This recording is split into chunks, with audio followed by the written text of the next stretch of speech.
You know a lot about golf. Well,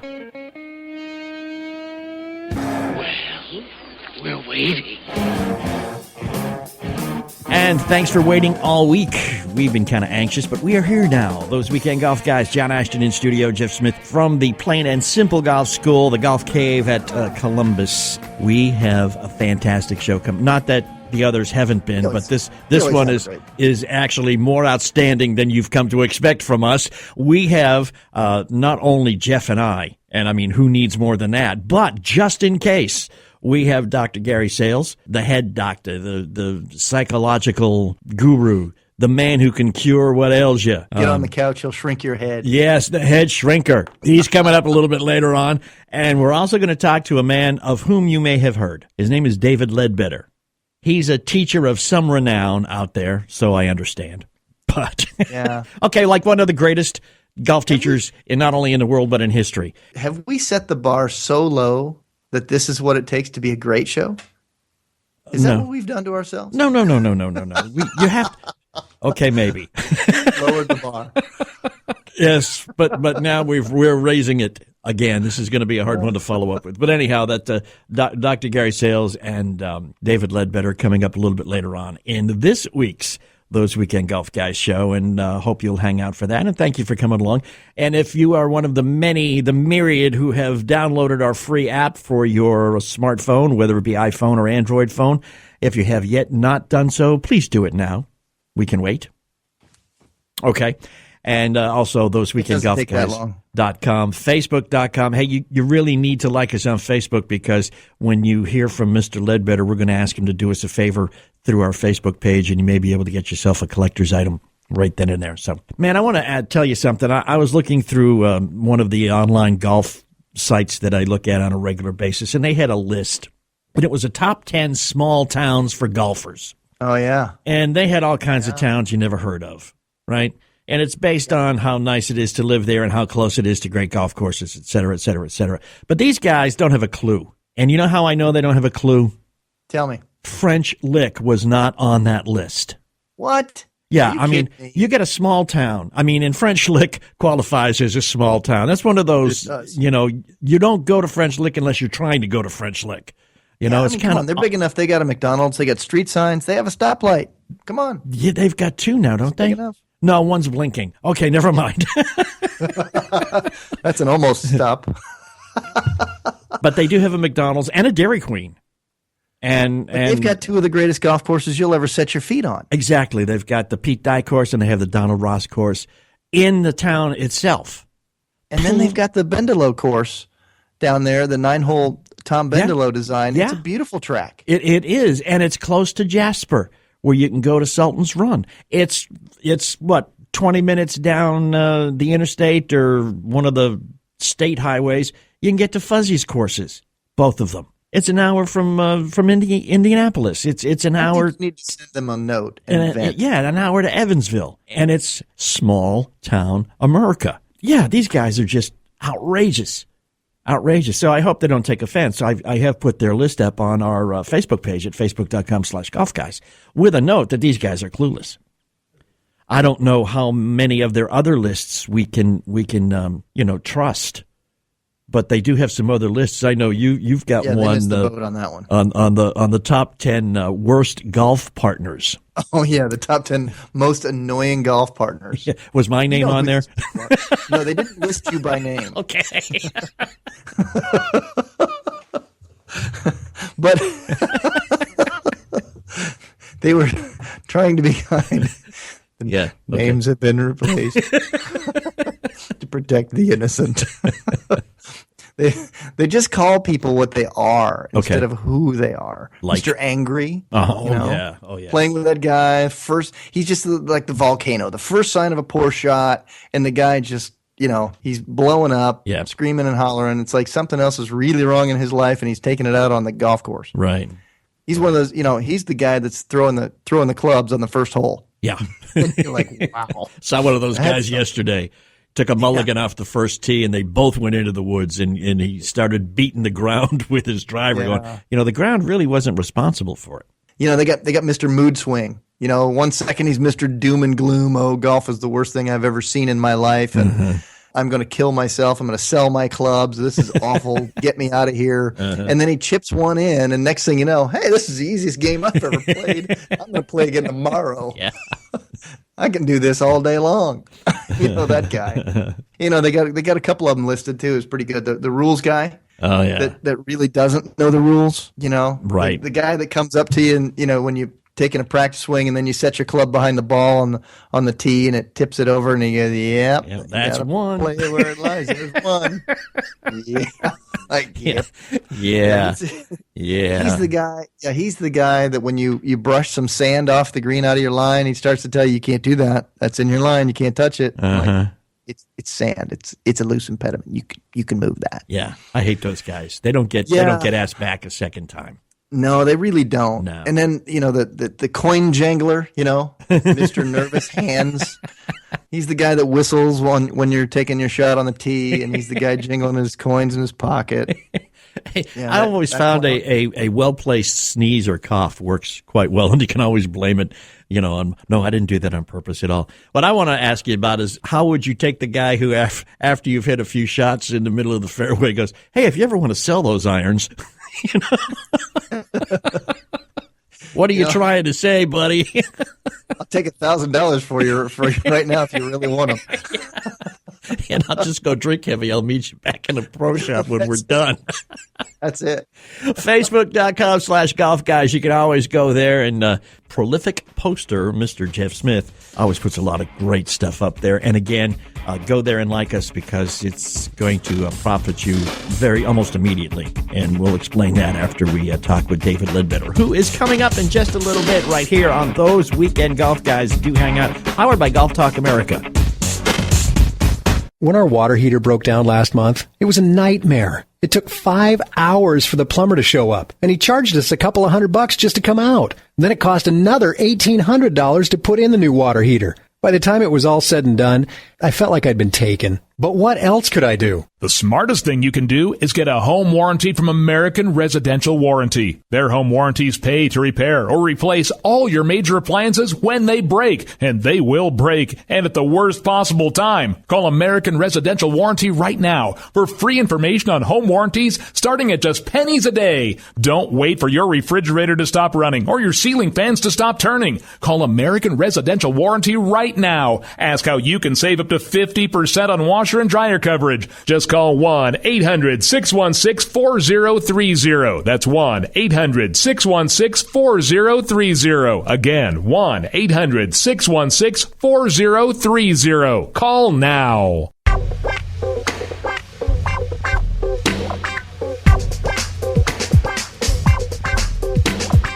And thanks again, those weekend golf guys. Glad you are here. We are here, John Ashton and Jeff Smith from the Plain and Simple Golf School at Otter Creek in Columbus. We were out playing golf, Intrepid producer, whatever. Mark and I were out playing golf last week, and we found something that was really strange. I've been working with you on setup for the drive. Right. Because I had my hands way too far and the ball way too far back in my stance, my hands too far back in the whole 9 yards. And it's getting to be the point where now it feels natural, and it's like, wow, why haven't I done that before? But I have found that there's a very small area that works. If you get the ball a little too far back from where it should be, the ball goes to the right, and you get it a little too far forward of where it should be, the ball goes to the left. And there's a small area, we call it the Goldilocks area. Yeah. Where it's just right. Right. And everybody has that. It's always good to start with a really good rule of thumb as to where your ball position should be, but yet we all move just slightly differently. Yeah. And so you start with the rules of thumb, and then you make your adjustments accordingly. Like, for example, some people are really best when their ball is, for a driver. Yeah. Where their ball is just inside the armpit, because they move their best that way, and they make their best contact right there. Mm-hmm. And some people are on the outside edge of their shoulder. So there's about 3 inches of difference there that I'm talking about in ball position, just left to right. And some people are best if they line the ball up, let's say when they're at their normal address, and their ball's lined up slightly on the heel. And some people line up where their ball is slightly on the toe. Mm-hmm. and they make their best golf swings with their best path and their best face position and their best contact and their best distance. And there's that area in there that's not too far out or too close or too left or too right. It's that, like you said, the Goldilocks spot. That's it. You're the first teacher who has ever explained the positioning of a ball based on anything but your feet. Yeah, because I've understood for a long time. When I was a student, I was not diligent enough to put my feet in exactly the same location every time I stood over a ball. Mm-hmm. As a matter of fact, I understood very clearly that on the golf course, it's virtually impossible because you're not standing on anything flat on the golf course and you're trying to gain your balance and you're trying to move. Mm-hmm. And sometimes your feet are a little wider. Sometimes they're a little narrower. Sometimes you move your left foot and flare it out and sometimes you don't. So foot position is nothing but a humongous variable. Mm-hmm. So as a teacher, I use a fixed point on your body that won't change positions from swing to swing. I'll talk about your collarbone and your shoulder area and all that because you see that area, that's from the sternum all the way out to your collarbone, the end of your collarbone at your shoulder. It's not getting any wider or narrower from swing to swing. That's a far better point of reference. Something that confused me, and I'm sure confuses a lot of us amateurs, is they always the first thing I always say is set up to the ball with your feet about shoulder width apart. Yeah. Well, how the heck am I supposed to know how wide my shoulders are? I don't look at me. Right. Here's a great way that I go about telling people that exact thing, because I asked my teacher a long time ago, does that mean that the inside of my feet is at the outside of my shoulders? Does that mean that the outside of my feet are at the inside of my shoulders or my armpits? That's a huge variable. Or does it mean something in between? And he looked at me like, stop asking these questions, boy. He looked at you and he said, hey, let me give you a number of another teacher you can call. I think we're about done here. Because I'm tired of your crap. That's right, because I was asking questions that he could not or would not give me answers to, and it makes me a better teacher because I need to explain it in a way that they get my meaning. Right. And so what I do is if you're looking to find out where your armpits are, just drop your arms and visually follow the line of the inside edge of your arm all the way up to where it stops. Guess what? That's your armpit. Gotcha. And then look all the way down as your arms drop down. And if the inside edges of your feet are not straight in line with the inside edge of your arm, guess what? They're either a little narrower or a little wider than your shoulders.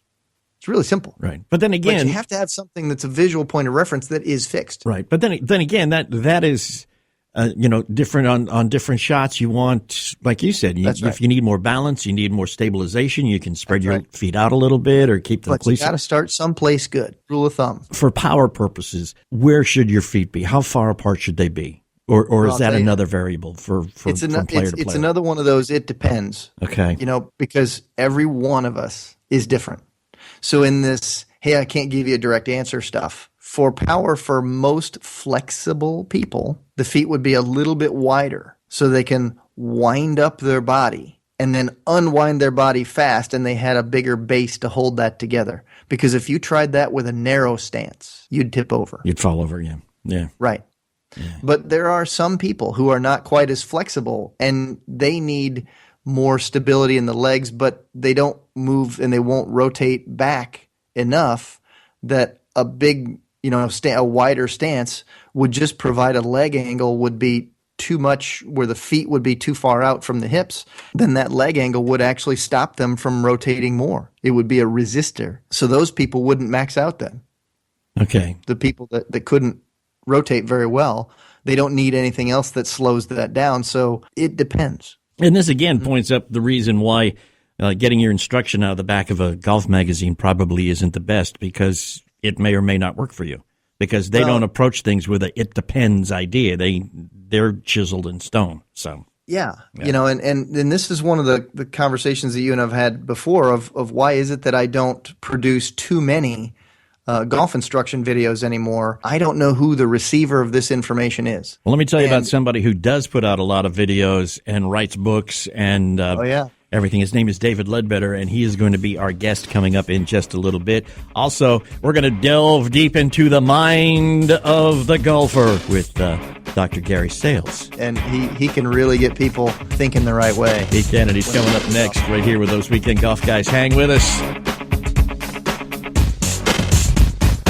All right, I'm going to tell you something right now that you don't want to hear, but you're going to listen very close. You can spend $199, $299, $399. You could spend $1,050 on a new driver, and it's not going to help.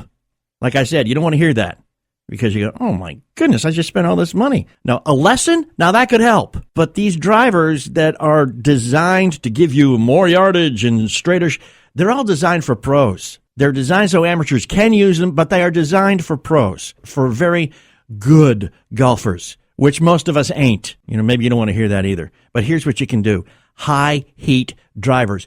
Mark, our intrepid producer, uses one, has improved his game immensely. I use one. It's improved my game immensely. Even Jeff uses one. You can't get any better than it was. High heat. Go to knuthgolf.com and get one. Tell them you heard it from us, and you'll get $70 off with a money-back guarantee. Check it out, knuthgolf.com.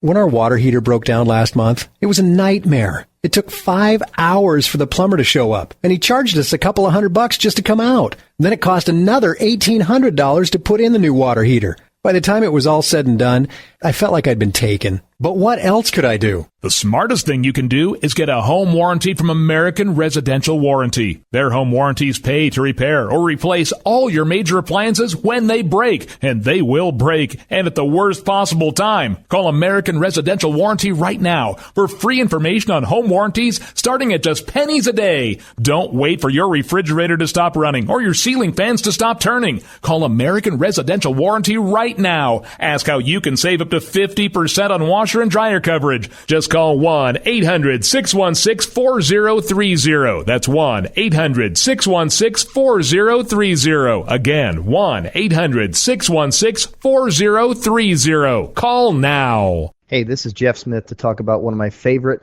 teaching aids. It's the Putting Stroke Teacher. It is so simple. You clamp it onto your putter. It's got a rod that sticks out through it. You rest your forearms up against this rod. It's fully adjustable.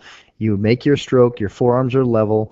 Your putter face goes exactly where it's supposed to. You get to see it all. Make your adjustments as necessary. Everybody needs one of these. The Putting Stroke Teacher, tpsteacher.com. Again, it's tpsteacher.com. Get yours today. Now there's a martini that improves your driving. The new Martini Golf Tee actually gives you longer, straighter drives compared to old-fashioned wood tees. It's virtually unbreakable, made in the USA, and conforms with USGA rules. Get yours today at martinigolftees.com. So improve your driving with a martini. The Martini Golf Tee. Visit martinigolftees.com.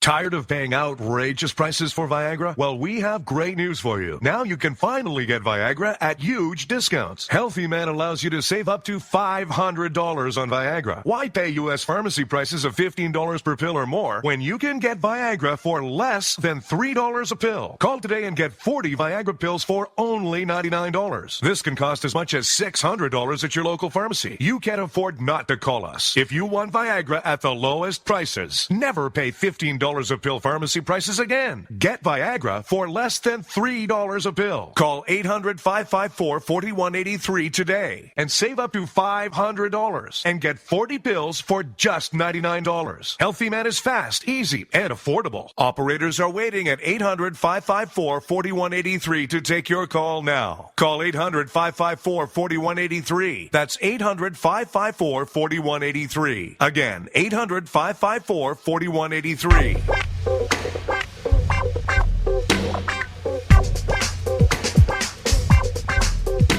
And welcome back, those Weekend Golf Guys. John Ashton here, Jeff Smith at the Golf Cave, Otter Creek, the Plain and Simple Golf School in Columbus. And with us on the line, Dr. Gary Sales from Indiana University. And Doc, I got to let you know, you can use me now as one of your success stories. Okay, fill me in, man. What happened? I confessed to you earlier that I used to get nervous playing with strangers. Mm-hmm. And just 2 weeks ago, man, we were out doing a live show at a golf course here in town. And after the show, we went out and played golf. There were only 3 of us, and a single showed up. Never met before in my life. And I said, "You alone?" And he said, "Yeah." I said, "Come on." And had no problems whatsoever. All right. Now we've got just a little more serious problem to deal with. There is an opportunity or a situation where I may be playing in a group of golfers, including an LPGA professional. Woohoo! I would program you for that with a simple conversation. Be ready to learn. Just pay attention. He's out there already having accomplished. So this is an opportunity for you to be a sponge and just take it all in. And trust me when I tell you, they're not expecting you to perform. They'll be surprised if you do. So, look at that as an opportunity to learn. You're playing with the big girls now, man. Well, there you go. 15 seconds, and he just fixed me. It's how you approach it. Let me give you an example. I've got a senior golfer client who's playing with some young kids. They're playing from the blues, playing about 6,500. He's used to hitting from the senior tees, maybe a wedge, maybe a 9-iron on his approach to the green. But now he's hitting 7-iron, 6-iron, and even a hybrid into the green. So I said, so what's the adjustment? And he was complaining about how difficult it's going to be. He says, no, what it means is now you got to go to the range and learn how to hit your 5 and your 4 and your 6s and your 7s and your hybrids into the middle of the green and then play with these big boys because you're not going to be as long as them. So let's just make the adjustment, go out and have fun instead of being intimidated. I'm working on the same kind of stuff with my son, but I put him in a bunch of tournaments this year that he's playing it longer. He's playing at 6,500 yards, and he's used to playing at 6,000. And I said, okay, you're going to strike everything from a 7-iron on up to your 3-wood, a whole lot more than you ever have. He's hanging with these kids that are 3 years older than him and hitting it farther off the tee, and he's going, that's okay. I'll just knock it in the center of the green and make a putt. There you go. And I know of some guys who are PGA guys playing against some real talented collegiate guys and beating them by 3 and 4 strokes because they're playing in the middle of the green and giving themselves the birdie opportunities. And you give yourself a lot of birdie opportunities, and eventually some have got to fall. And he ended beating everybody in his group and winning the tournament, and he was the oldest guy in the draw. Not a surprise. Yeah, it's like walking into a room and turning the light on. You know what to expect, and it's not so intimidating. And that's the whole thing, just because the game itself is intimidating. And if you let it be. And golf courses are built to be intimidating. Mm-hmm. So you just have to develop I'm just kind of a laid-back attitude, and I'm just here to have fun kind of thing. And the only thing I would add to that is I look at every golf course as nothing more than a puzzle that has to be solved. And, that's why they call them practice rounds. You go out, you start putting the pieces together, and then when you come back and play, you should be able to put the puzzle together and perform a little bit better. But that's why playing a golf course for the first time, not knowing what's out there, that's worth about 5 or 6 strokes, Yeah. But just going out and being familiar, picking your landing spots, avoiding the hazards, that's just playing smart golf, but it doesn't change your stroke, it changes your strategy. The swing's the same, just change your strategy. Yeah. The intrepid producer Mark Hunter and I were talking about going up to French Lick and playing Pro-Am on the Pete Dye course with LPGA professionals. It's like, I don't like the Pete Dye course because I haven't been there often enough to feel familiar with it. There you go. So let's go to the Donald Ross course that we've been to so many times. We know where our balls are going to go, and we know which hazard to look for them in. Here's the thing that I've learned, man. Just take your bogey. Just take your bogey. That's a lot of times that relieves a lot of the stress. Angel Cabrera said, I'm going to average about 3 bogeys around, and every time I get a bogey, well, that's one. Got 2 more to go. That's right. I read that and I howled, man. But he's going to offset that with 5 or 6 birdies, so he's going to be 3 under. Yeah. I just howled, man. That's it doesn't get any better than that. There's a guy who's a realist, Yeah, we played with a guy who had a great attitude. He said, well, I lost 2 balls, but I found 4, so I'm 2 under. My kind of guy, and that was his story, man. That's right. There you go. That's it. And I'm going to tell you something, man. The guys who are really, really serious trying to put their neck down, play perfect golf, we're going to beat them every time, man. Yeah, because one mistake just leads to more mistakes. You compound that when you start get tight. Golf is such a tough game for perfectionists. They need to back off a little bit and go, look, man, I'm just going to hit it right there. And that's it. And then when they hit it right there, they just move on and go to the next one. And they go, hey, guess what? I'm gonna hit it over there now. And not worry so much about 5 feet here, 10 feet there. I get some of my players that I work with, and next thing you know, John, you'd mentioned it earlier, some of these course designers design things so that they're intimidating. But wait, time out. You're saying that because you're intimidated. I walk on the same golf course and I look at all the entertainment. Yeah, I look at it I look at it this way: I can't go left, I can't go right. I may as well go down the middle. You know what I mean? Out of bounds on the left, water on the right. Well, what the heck, man? I'm only left with the middle. Let me, to me, that's just common sense and and strategic. No, man, use your driver, stripe it. I don't think so. That's one of the hardest things for an amateur to really get in their head. Okay, so you hit your driver and you hit it badly, and you're in jail or you're in the rough or whatever. Instead of trying to come up with a miraculous shot that you don't have in your bag, no matter how hard you look, just punch it out. Get to some place that you can handle and move on from there. Have you ever seen somebody try to hit a ball that's down in the grass and use a 3-wood to try to get it on from 210 yards? Yes. I have, and I just crack up when I see that, man. Yeah, you need somebody to be there and just say, "Listen, as a friend, I'm telling you, don't do this." Yeah, just don't do this.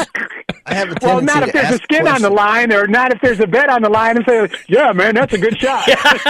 Go for it, man. Yeah, I hit that, man. To ask my students in that situation, and they pull out that 3-wood, and they're in the heavy rough, and they're 210 left to go, and I'm like, do you really think that that's going to get on the green?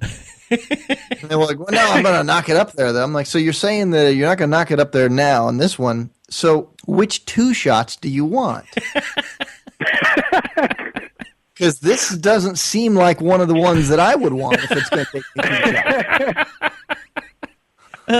For real. But let me, I got to tell you guys a story with one of my golfers. She's a collegiate golfer, female.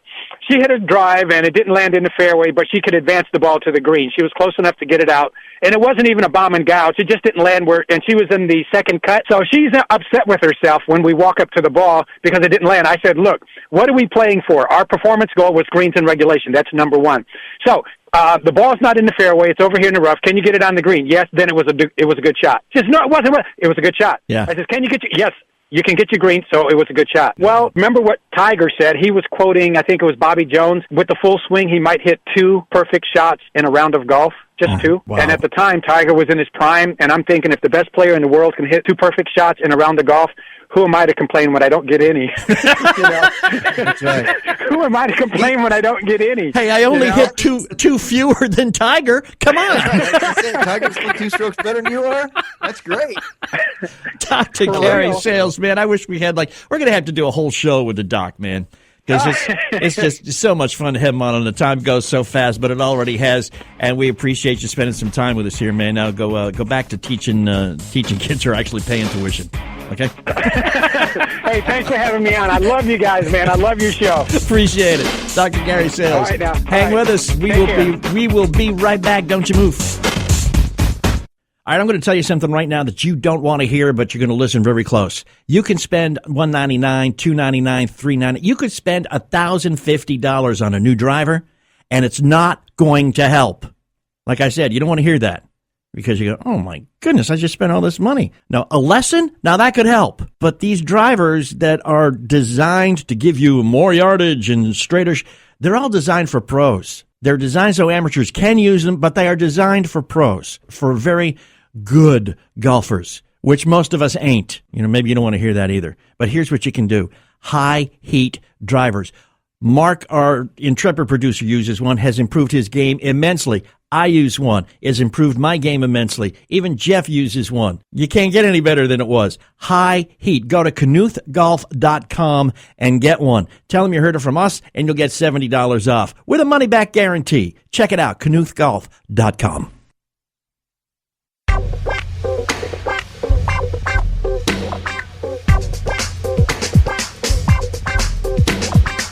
And welcome back. We are those weekend golf guys. John Ashton here, Jeff Smith up at the Plain and Simple Golf School in Columbus. And we are very pleased to welcome a guest to those weekend golf guys. When you think of great golf instructors in the world, 2 names pop into your head. One, of course, being Jeff Smith. If you listen to us, that better be one that pops into your head. And the other, of course, being David Leadbetter, and we are very pleased to have David Leadbetter with us here on the air. David, thanks for spending some time with those weekend golf guys this weekend. How you doing, man?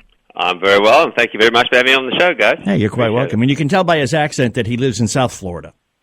So. Very south, yeah, very south. People ask me where I'm from. I'm very, very east of Florida. Very east. Now, I want to ask one thing right off the bat, okay? Ernie Els is a former student of yours. Mm-hmm. Now, is that easy swing of his, is that pure talent, or is that something you can teach me? I think that's God-given. Okay. All right, well, cross that off the list then. All right. I mean, I started coaching Ernie when he was 19, and, he already had that. Technically, we changed some things, but he always had that beautiful rhythm. And he had that, actually, I remember seeing pictures of him, or film of him when he was actually serving in tennis. So it was just part of his makeup, really, that fluidity, sort of like a Roger Federer, I suppose. If he played golf, he'd probably have the same look, That's so frustrating. I mean, Yeah, you can't buy that stuff. Can't buy it. No. I've been saving up, man. Now what am I going to do?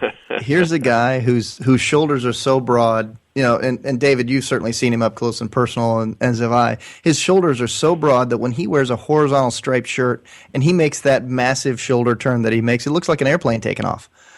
Yeah, it does. It's unbelievable. He's got an unbelievable sort of span, if you will, if you want to call it that. I mean, it's just it's amazing how he's able to wind up, and I think you see that in a lot of great ball strikers through the years. Greg Norman comes to mind, obviously, with very wide shoulders, and Faldo the same thing, Nick Price the same, and so it certainly helps. That just gets the old upper body coiling and winding, and Ernie does it. I mean, that's the epitome of his golf swing, is that beautiful coil and wind up on his backswing. And one more thing we'd like to do before we get really into it is, on behalf of the male population of the world, I'm not sure if you're responsible for developing Michelle Wee's putting stance, but we do thank you, whether you did or not. You, okay? We better not talk too much about that subject. But yeah, absolutely. But I have to tell you that is not something that I suggested to her, because if anybody likes to try that, you better make sure you have your chiropractor's number handy. Oh, definitely, definitely.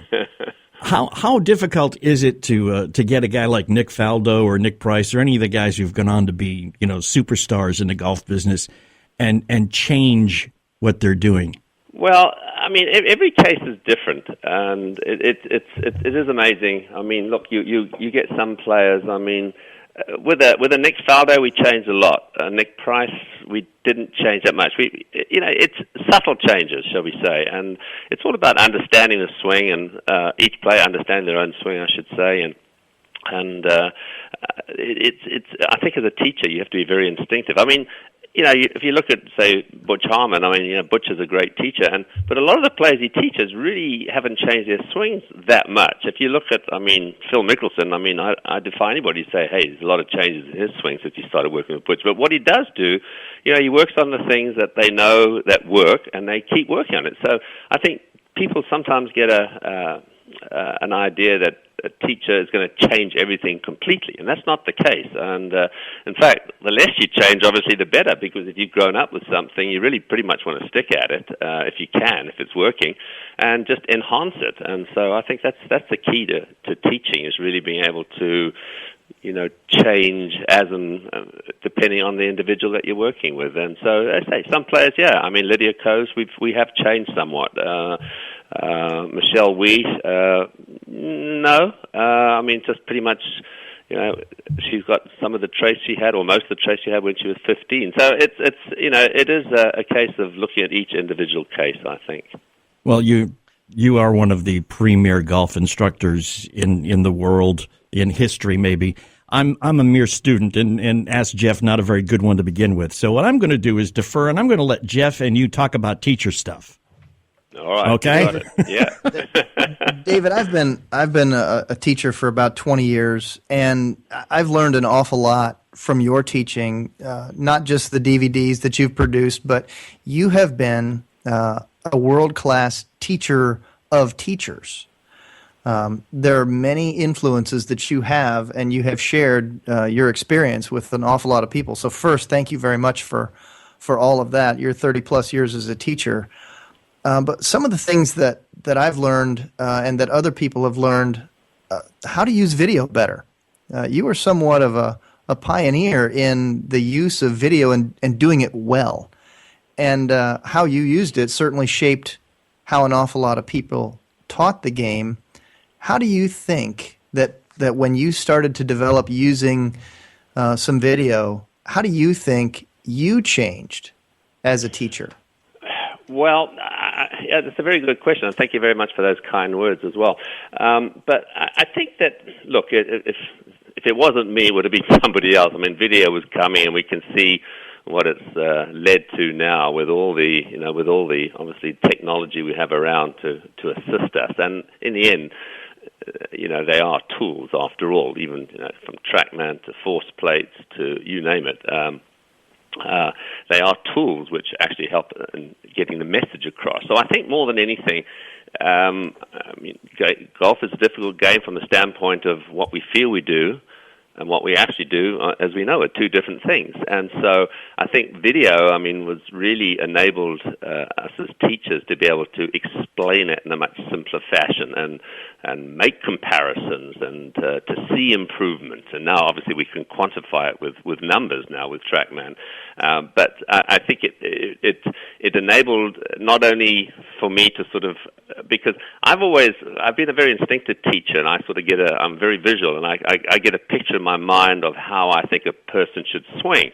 And then it's a lot easier if you can actually show somebody exactly where they are, and maybe the coach or the teacher makes a swing and say, okay, and you match them up.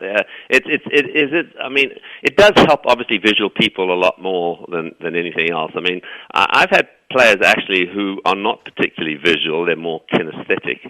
They're more feel-oriented, and they actually don't like looking at video. Video sort of distracts them. So you have to, once again, even with video, you've got to use it with, I would say, discretion, shall we say. And so, I can't tell you how many times I've been at tournaments through the years where a player wanted to look at their swing on video, and I said, oh, gosh darn, battery's flat. I didn't want him to see it because the problem is as golfers, we're all perfectionists. We all think it's probably better than it actually is, and although you can get somebody hit the ball quite nicely, in fact there may still be a little idiosyncrasy in there that they've been working on probably for maybe their whole golfing careers.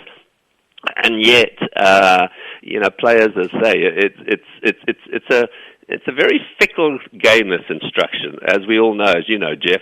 Teaching somebody, it's like it's a lot of trial and error. It's not all pure, science. There's a lot of science, as we know. There's a lot of art, and there's a lot of instinct in teaching, and sometimes you hit on it, and sometimes you don't. And so I think that's why, today, unfortunately, everybody tries to pigeonhole everything today. It's not all, there's all the science around, but as I like to say, look, people in the old days say, hey, listen, what you do before video and all this? I said, well, it was just my instinct, I say, today we can actually, rather than just my opinion that the swings were bad and they needed improvement. Now we can actually prove it. That's the difference. Right.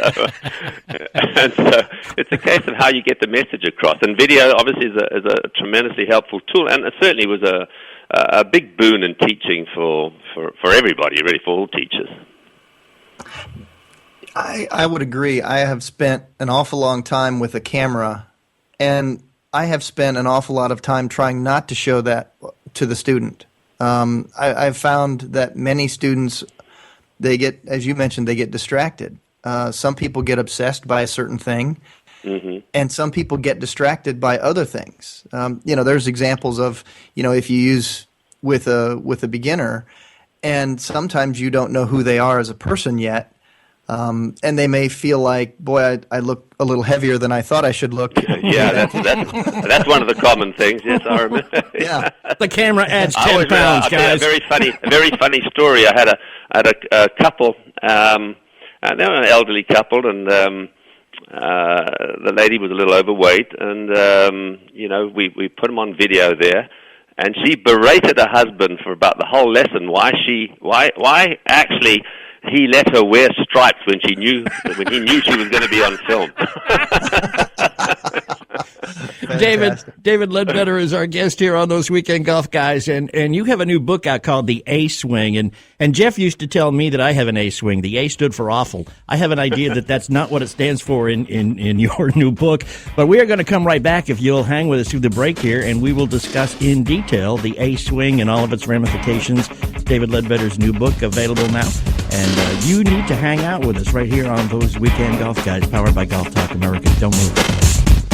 Jeff, I was out Monday with Joseph, my 10-year-old, and we both were having the same problem, man. Just missing. I mean, trying to read the green, and the ball breaks, you get the line, and it stops 2 inches before you get to the cup. Missed it by that much. Or it scoots by on the left or the right by a hair. And moves on. The hard thing there is getting your stroke to go where you're aimed. People, they do some hand twisting, their arms move around, but not the people that come see me in my clinics. We start the putting with the putting stroke teacher. We get them on there. Their forearms are nice and level. The putting stroke teacher fits right on their putter, and next thing you know, they're draining putts. And they're looking at this going, this is the easiest thing I've ever seen. Nice. I tried it, and it worked. Well, if it works for her, that's right. It's going to work for anybody. 6 straight putts in a row. As I say, I got to get me one of these. That's right. What is it? The Putting Stroke Teacher, TPSteacher.com. TPSteacher.com. Yeah, TPSteacher.com. Got to get one of those things, man. They're easy.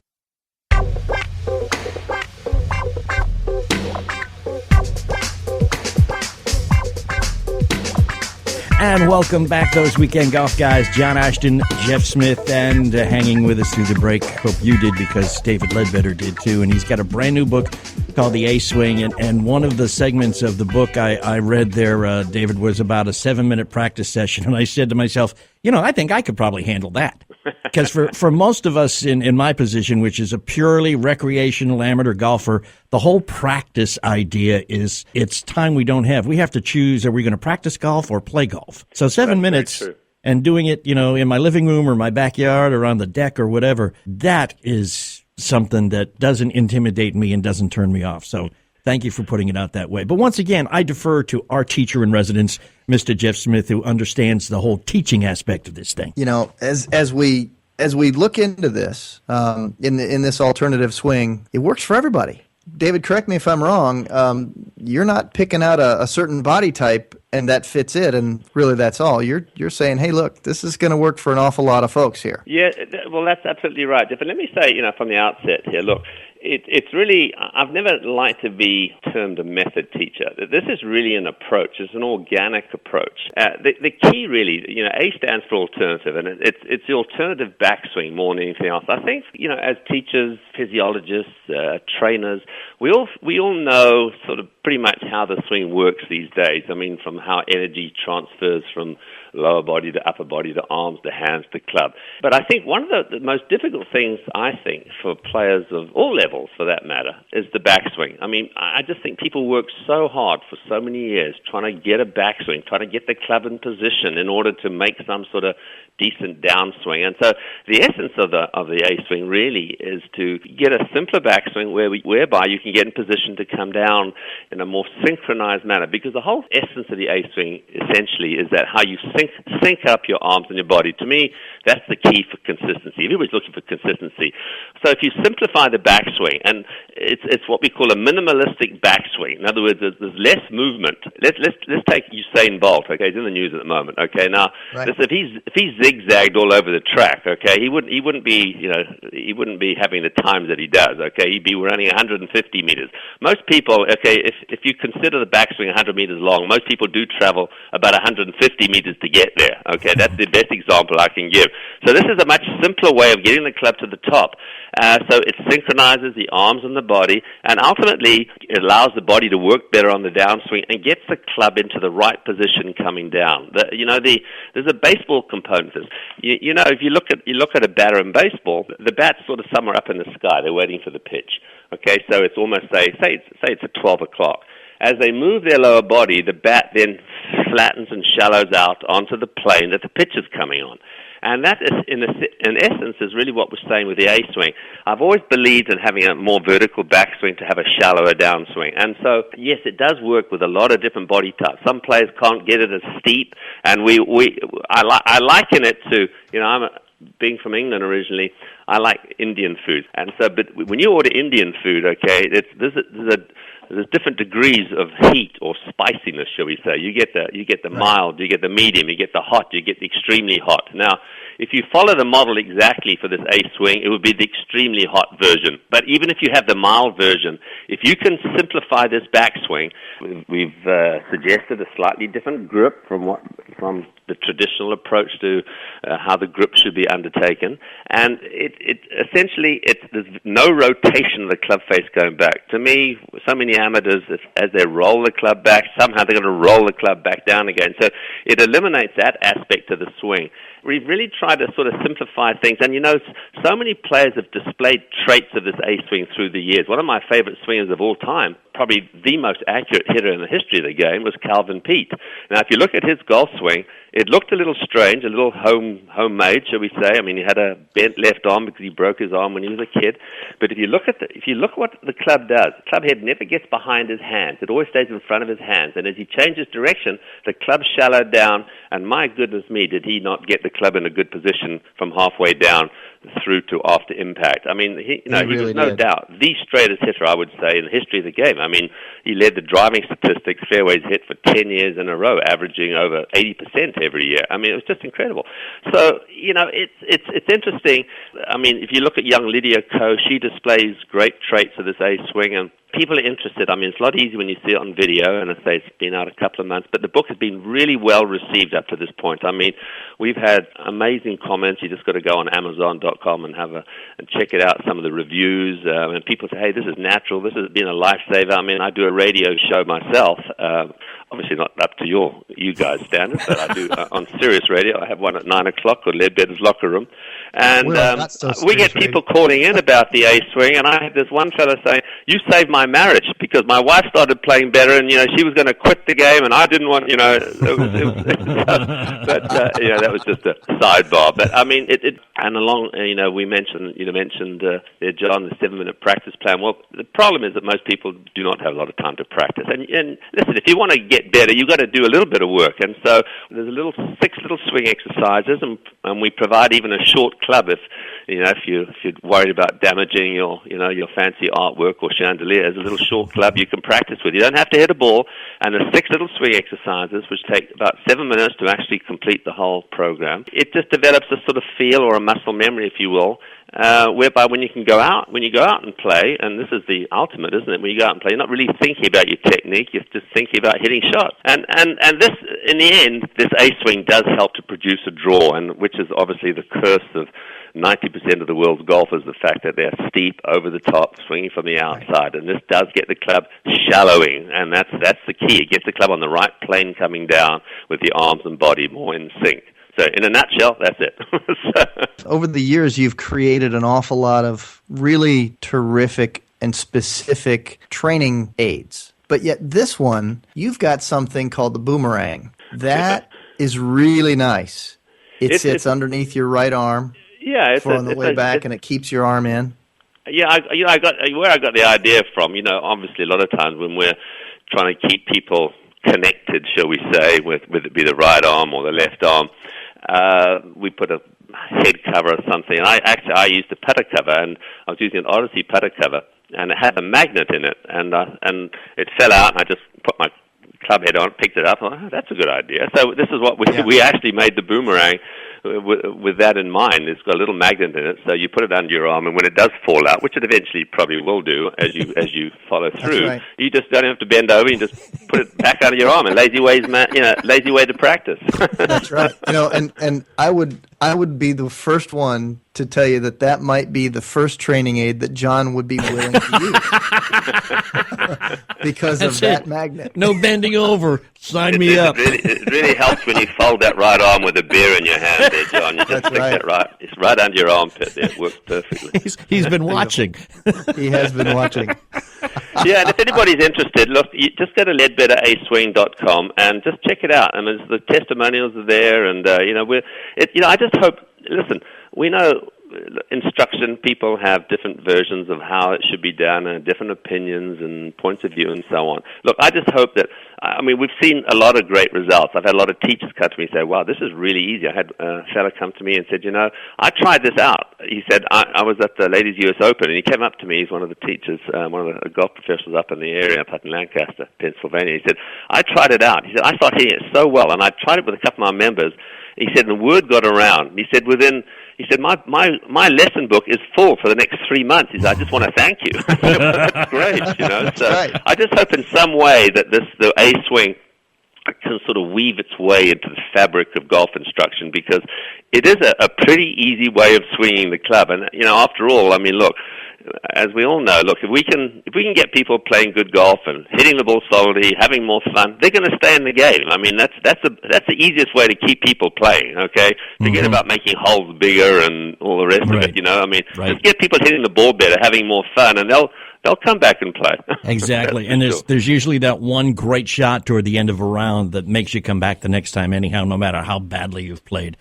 So yeah, that's true. That's true. Something that can be easily understood and feel more natural and easy to practice, and then to show results when you start actually striking the ball on the course. I mean, it's phenomenal. LeadbetterAswing.com. You want information, go to Amazon.com. It's David Leadbetter's The A-Swing. Yeah, it's in Barnes & Noble, and so and the book's done. It's really well. It's got 200 illustrations in it, and and you can just take little pieces. As a great Harvey Penick used to say, listen, you don't have to take the whole bottle. Just take 1 or 2 pills, and you'll see a difference.